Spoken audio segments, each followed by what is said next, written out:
Hey guys, it's Selwen here. With the 8.1 Tides of Vengeance patch drawing ever closer, let's take a look at all the mounts that are coming and where to find them. Most of them. Now, there are various sources of mounts in the upcoming patch from vendors, yes, vendors that require currencies to raid drops. So let's first start with some simple ones, Warfront Rares, or rather Darkshore Rares. If you don't know, patch 8.1 will bring a new Warfront called Battle for Darkshore, and with it will bring the rares in the zone, much like Arathi did, with about 6 mounts to farm. Some of these mounts have their name changed depending on your faction, but visually they still look the same. So the Black Paw for the Alliance or Caged Bear for the Horde is actually a bear mount like none other, as it's simply a run-of-the-mill bear. No saddle, no armor, no nothing. So I'll be more than happy to get this simple yet pretty cool HD bear. His text is also worthy of note. Black Paw was just hibernating, minding his own business, and then suddenly there was a Warfront. I'm sure he's not the only one upset about that. The exact rare where it spawns is a bit unclear, as most of these other ones we only get to know that closer to release.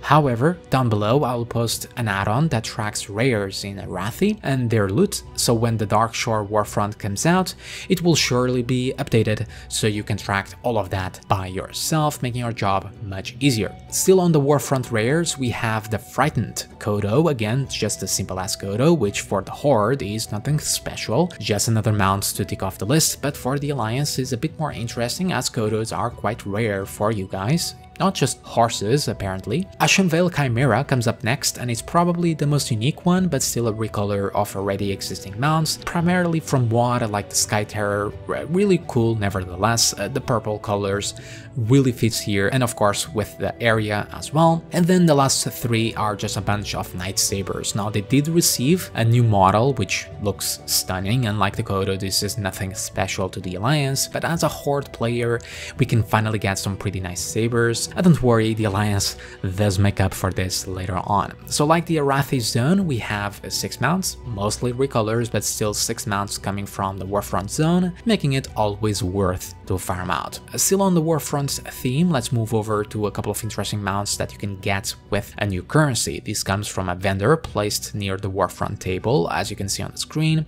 and he has a couple of things for sale, all cosmetic, and for the Horde, you get a recolored Scorpion and a recolored Bat. The Bat being the most interesting because before the Arathi zone was a really rare model that you could only get from the store, but now a few recolored bats are coming, as you will see by the end of this video. Now, to get them, it requires a special currency, Honor-bound Commendations, or 7th Legion Commendations. You will earn these in 8.1 by doing Warfronts, yeah, and by fighting in both Zandalar and Kultiras. Now, this isn't entirely clear, but this will either come from regular world quests or from the incursions, which is a newish feature in 8.1, much like the Demon Invasions. Basically more world quests that dynamically appear at certain times of day, but again, not completely positive about that besides the Warfront bit. My guess here is that since mounts no longer come from the Paragon boxes of reputations, like those rares in Legion, which this system is indeed back in BFI, they decided to add mounts based on currency instead, which is fine by me.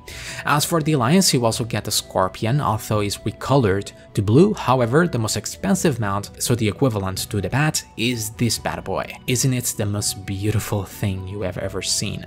Does this make up for all the horses or what? Now again, not completely sure how long it will take you to get this 1000 commendations. My guess will be a while, but at the same time you can spam Warfronts when available, so have fun. As for the other items present, there's a faction-themed cloak, cute baby dino pets, and a pretty cool ring that allows you to teleport to your main hub, so might be worth to get that as well. Still on the vendor and currency-based mounts, Island Expeditions are also receiving a vendor that you will be able to purchase items with doubloons. This has been a highly requested feature that I'm so glad to see, so save them up. But that said, don't be thinking you can buy all the Island Expedition mounts from here. No, one can hope, but for now, now only one is present, and is the recolored Seahorse, so it's an underwater mount having 50% extra movement speed when used underwater. So pretty cool, I guess, if you're missing one of those.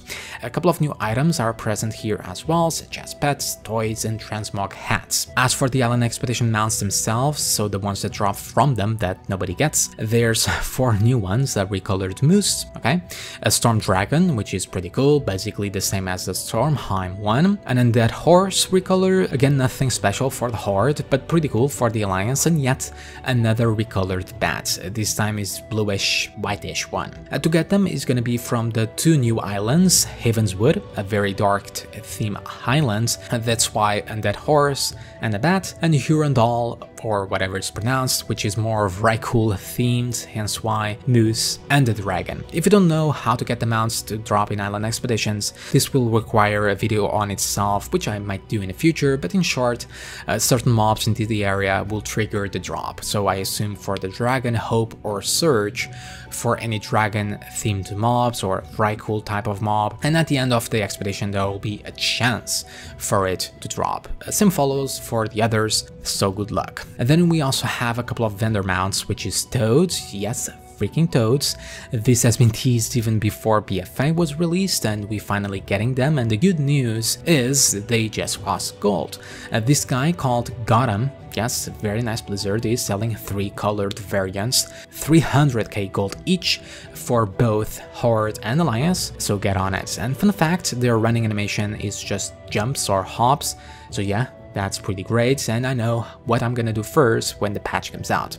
Yeah, now along with toads, there was another set of mounts that has been teased but are nowhere to be seen, the bees. Now, this hasn't been confirmed, the models are still in, but no data mining of any sorts at this point of recording are pointing to their location. That being said, I'm highly positive it's just gonna be like the toads, a vendor in Stormsong Valley selling them for gold. So think of it as the Horde version is toads, Alliance version as bees, even though both factions can get them.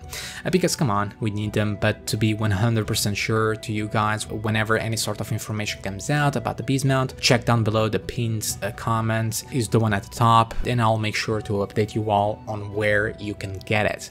And yet another highly sought out mount has been the Hive Mind, teased in beta, but now has finally graced our mount tab. The model changed a little bit since its earlier iteration, coming from that transparent Yoxaron brains to look more like a squid, which in certain angles does look like something else, but amazingly cool nevertheless. Let's just hope it does fly and is not just an underwater mount like some other versions of this model. Where it comes from? Well, it's part of those secret mounts like the Lucid Nightmare or the Mine Worm, so like the bees, when more clear info is out, check the pinned comments or I might make a video about it. And we're not over yet, there's still the raid mounts, yes, with the new raid, Siege of the Tsar Allure. 2 mounts are gonna come along with it, the typical achievement mount, which is an armored Sky Terror, so basically those flying dinos but with this pretty cool armor. But there is indeed a droppable mount, which is so cool, called the Gilded, a Gmod, which is basically using the model of the Shredder type of mechanical mounts, but is really quite beautiful. I need it like now. It does drop off Mechatork boss, so not sure if there's going to be another variant for Alliance, but yeah, good luck getting that. And lastly, we also got a couple of elite PvP mounts. So with the Conquest saddle thing, the truly new one is a hyena version. However, there's a couple of recolors for sabers and undead horses as well. And as an extra, we do know the race mounts for the Kulturans, which is another horse, big surprise, and a dire horn for the Zandalari. But remember, they won't come out in 8.1, but probably 8.1.5, but hey, as an extra to this video. So yeah, there you have it, all the new mounts, at least the ones present in the making of this video. A couple of great ones in particular is the Hive Mind, obviously, the beautiful saber, the toads, just because they are so unique, and potentially the bees if they do come out. The Gmod robot is indeed amazing as well. But yeah, there is tons of recolors, which I still want to get, but you know, just recolor is not that exciting, but getting more bats or storm dragons are still pretty cool. and it's also nice to see not all of them are random drops. There's a nice number of RNG drops and currency-based ones, so there's a nice balance, which is being slowly implemented across the board in the game, even with Azerite armor recently. Pretty nice news. But yeah, do let me know what ones are your favorites, and as always, thank you for watching. Remember to like and subscribe to get more videos like this. Remember to check the pinned comment if you're watching this from the future, if there's any sort of new info, and check out my Patreon if you wish to support the channel. Have a fantastic day, everyone, and I'll see you all next time. See ya!